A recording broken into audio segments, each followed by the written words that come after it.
Everyone, and welcome to a brand new video, and today I'm in Beeston. I'm at Beeston Lock, right by the Heritage Centre, and we've just had 3 storms in the UK, one after another, and we've just had Storm Franklin, which is followed on straight after Storm Eunice. There's been a lot of wind, so apologies in advance. The wind is still blowing. I've took a bit of shelter by the football fields, changing rooms, look, just to get out of the wind. So first we're going to go around and have a look at the lock and check out the water levels, because they are usually in the lock itself. To get off the Nottingham and Beeston Canal and onto the Trent, there's only usually 2 or 3 centimetres difference in water level. You can take your narrowboat in, a couple of minutes, water up, water down, and you're out the other side. I got a feeling that's going to be a lot higher. And after that we're going to have a look at Beeston Weir. Sun's just decided to come out now. We'll have a look at Beeston Weir because I can hear it roaring in the distance. It's not flooded, but it's very, very high. So I'll see you at the lock. And again, apologies for any rumbling wind noises. I'm trying my best to stay out of it.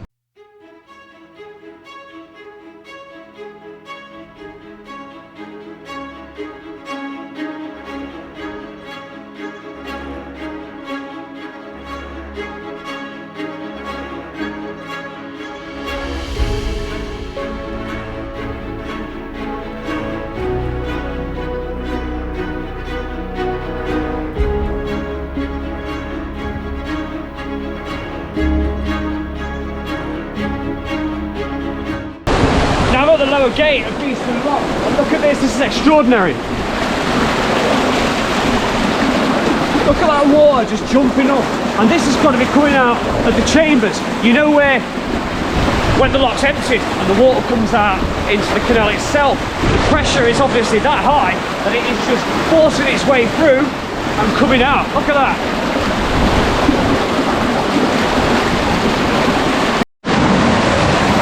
This is usually so calm and steady, and you could bring a boat out of these gates and you'd go fleeting forward along the canal.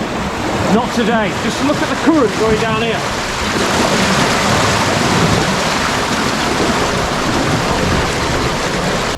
Now looking down into the lock itself, you'd think it was at the normal level of water, and indeed it is.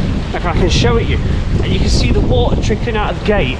You'd think, oh, the river, that's maybe what, 20 centimetres higher than it normally is on the other side. Don't let that fool you. This lock is usually about a 5-6 centimetre gap between both levels of the Trent and the canal. Again, I point you down. Right, I'm going to take you to the other side and you can see for yourself. So if I point you down, look again, you can see the water. Let's bring you around the other side. Apologies for the wind again. It's a completely different story. Look at that. You can see it must be around about a metre and a half higher on the other side. And look at all the carnage that the River Trent has brought with it. All these waste bits of wood and bits of trees which have clearly blown down in the last week or so. Over there is Beeston Weir. I can see a couple of trees lodged, one on the weir itself and one just before. Now, I've been over there before and we've tied up with the narrowboat. It is looking a bit precarious because it's usually quite a drop down on that concrete section from that side of the towpath where you can temporarily moor up. I'm going to go around the other side and see if it's safe to do so. But let's have one last look at this. Again, you can see the gap of the gate on this side. I'll take you around the other side. I'm just going to hop over the gate. Look, that's more than double in depth. Now, I'm not going to climb over the gate as I would do any other day, or if I'd got the boat. The wind's getting up again. I'm going to go over the footbridge and through the gate and have a look there.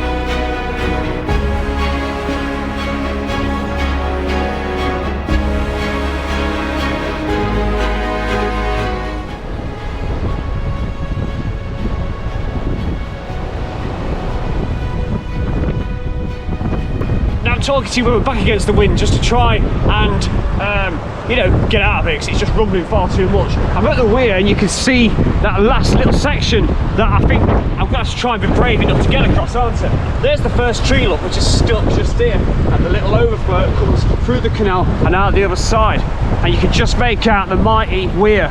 It's absolutely flat, look. So there's no descent to it at all.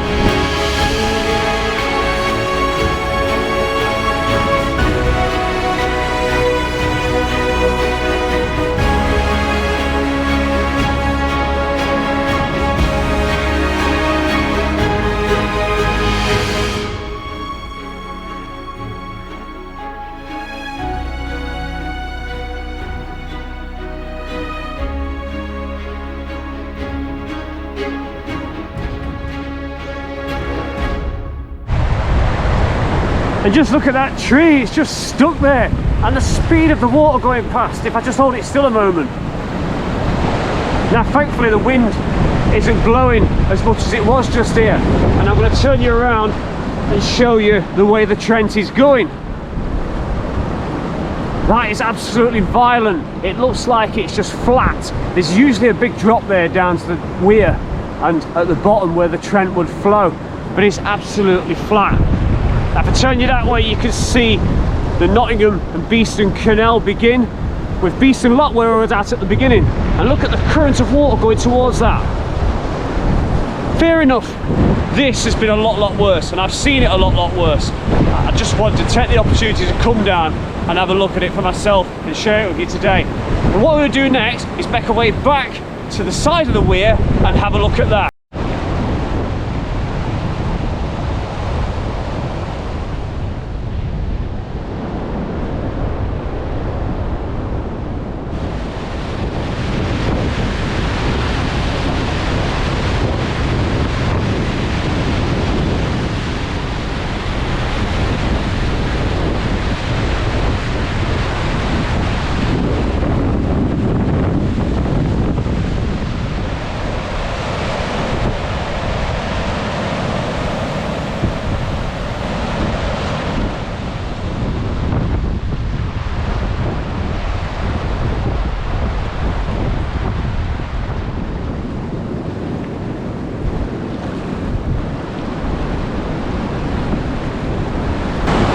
So there you can see it in all its force. Look at that, that is absolutely amazing.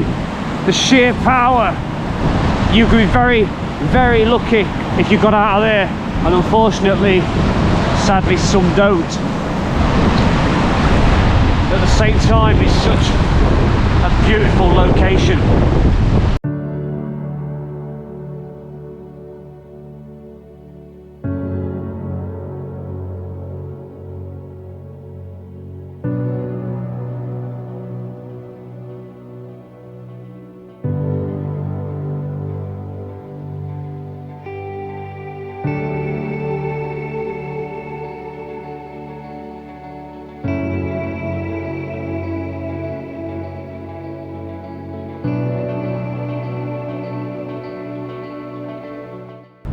So now the River Trent, it takes a turn to the left. It's going to head east, and we're going to go alongside the village of Clifton before we end up at the Wilford toll bridge. That is right beside where the Great Central Railway used to cross the River Trent, so you know exactly where we are.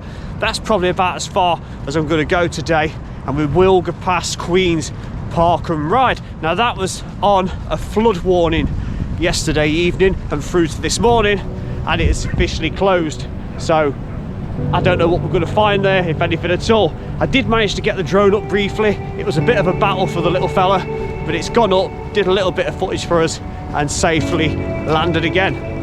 So you can see through there, although the river is wide, it is a lot much calmer. And we're going to take that left turn. Clifton village is situated beyond the trees on the other side of the river's embankment.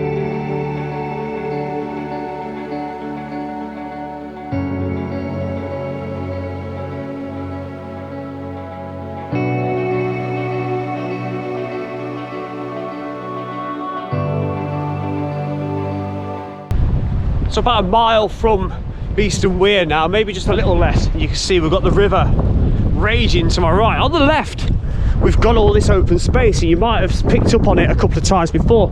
In the distance, we've got the huge boots factory and complex that's been there for a long time. All this is a floodplain, and it's deceptive because you think, well, they're just fields, the farmers' fields, or they can play sports on them over there. But the embankment here, in times of flood, it does come all the way across. But it doesn't interfere with the Nottingham and Beeston Canal on the distance, because there's another embankment to protect that.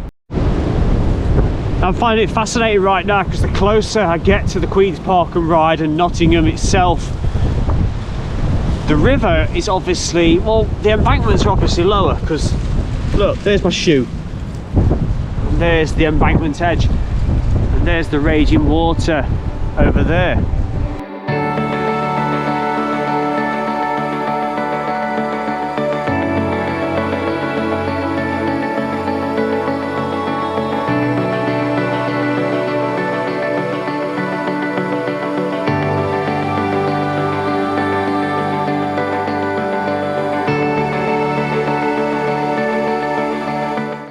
Now you might have just seen in some drone footage, we've just been following this huge tree going down the Trent towards Nottingham.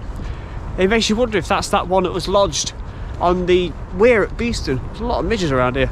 On the weir at Beeston, right at the beginning of this video, we're coming up to Clifton Boulevard, Clifton Bridge. And this was opened in March 1958, so it's over 60 years old and had quite a bit of refurbishment work done to it a few years ago, a couple of years ago I think that was.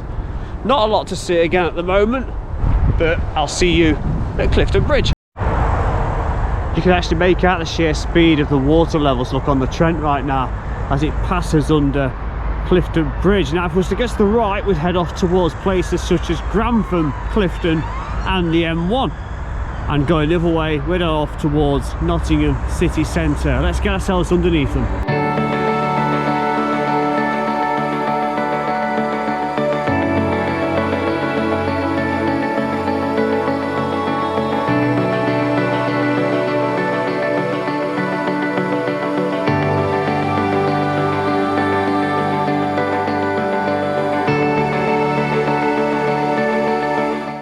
So Queen's Park and Ride definitely wasn't flooded, but if I turn you around and you have a look, see how high the water is. So there's the path I'm on, look, and straight away it's there, and the Park and Ride isn't that far behind me.